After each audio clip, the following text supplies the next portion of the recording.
இது உமாமா பின்த் அல்ஹாரிஸ் என்ற பெண்மணி தனது மகளின் திருமண நாளின் போது கணவனது வீடு நோக்கி செல்ல தயாராகும் மகளுக்கு வழங்கிய விலை மதிக்க முடியாத அறிவுரை.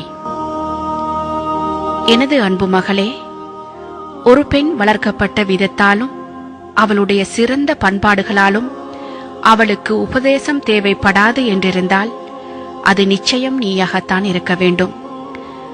ஆனால் உபதேசம் மறந்தவர்களுக்கு ஞாபகமூட்டுகின்றதே, அறிவுள்ளவர்களுக்கு வழிகாட்டுகின்றதே. அதே போன்றுதான் ஒரு பெண்ணுக்கு அவளது பெற்றோரின் செல்வநிலை காரணமாகவும் அவர்கள் அவள் மீது வைத்திருக்கின்ற அன்பின் காரணமாகவும் திருமணம் தேவைப்படாது என்றிருந்தால் அதுவும் நீயாகத்தான் இருக்க வேண்டும். ஆனால் ஆண்கள் பெண்களுக்காகவும் பெண்கள் ஆண்களுக்காகவும் படைக்கப்பட்டிருப்பது இறை நியதியாகும். எனது அன்பு மகளே, நீ இப்போது நீ வாழ்ந்த சூழலிலிருந்து வேறொரு சூழலை நோக்கி போகின்றாய். நீ வளர்ந்த கூட்டிலிருந்து சிறகு முளைத்து பறக்கின்றாய். உனக்கு அறிமுகமானவர்களை விட்டும் பிரிந்து அறிமுகமற்ற முகங்களை சந்திக்கப் போகின்றாய்.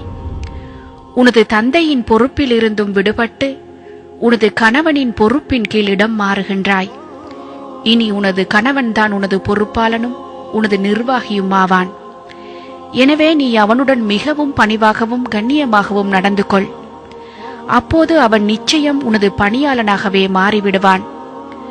அவனுக்கு கட்டுப்படும் விடயத்தில் நீ பூமியாக இருந்தால் உன்னை பாதுகாக்கும் வானமாகவே அவன் மாறிவிடுவான். அவனுக்காக 10 பண்புகளை உன்னில் ஏற்படுத்திக் கொள். அவை உனது வாழ்வின் விலை மதிக்க முடியாத பொக்கிஷங்களாக இருக்கும்.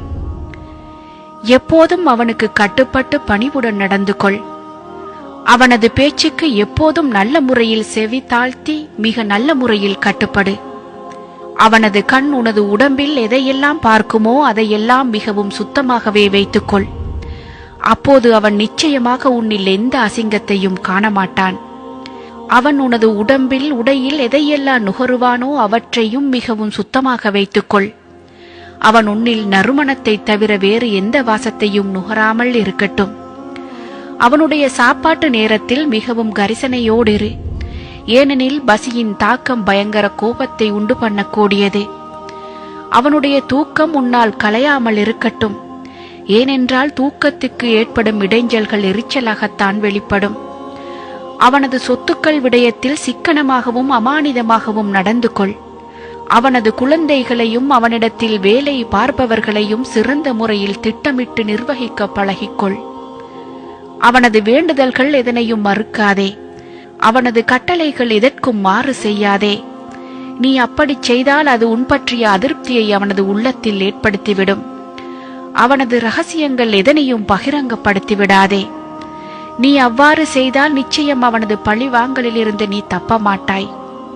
அவன் மகிழ்ச்சியோடு இருக்கும்போது நீ கவலையை வெளிக்காட்டாதே. அவன் கவலையோடு இருக்கும்போது நீ மகிழ்ச்சியை வெளிக்காட்டாதே. ஏனெனில் நீ அவ்வாறு நடந்து கொண்டால் நீ வளர்க்கப்பட்ட விதம் குறித்து உன் கணவன் சந்தேகிக்கப்படுவான். எனது அருமை மகளே, இதற்கும் மேலதிகமாக இன்னும் ஒன்றையும் ஞாபகத்தில் இருத்திக்கொள். நீ அவனை எந்த அளவு மகிழ்ச்சியாக வைத்திருக்கின்றாயோ அந்த அளவுக்கு அவன் உன்னை கண்ணியமாக வைத்திருப்பான். நன்றாக நினைவில் கொள்.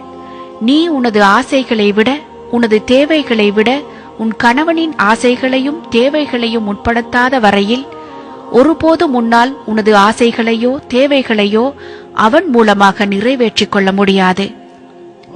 அன்பின் பெற்றோர்களே, உங்களது மகளின் திருமணத்தின் போது நீங்கள் என்ன வகையான விடயங்களை அவளுக்கு சொல்லிக் கொடுக்கின்றீர்கள் என்பதை சற்று சிந்தித்து பாருங்கள். நீங்கள் அன்றைய தினத்தில் பேசும் வார்த்தைகள் ஒரு நல்ல குடும்பத்துக்கு அத்திவாரமாகவும் அமையலாம், அல்லது உங்களது மகளின் வாழ்க்கைக்கு நீங்களே வைக்கும் ஆப்பாகவும் அமையலாம். தெரிவு உங்கள் கையில்.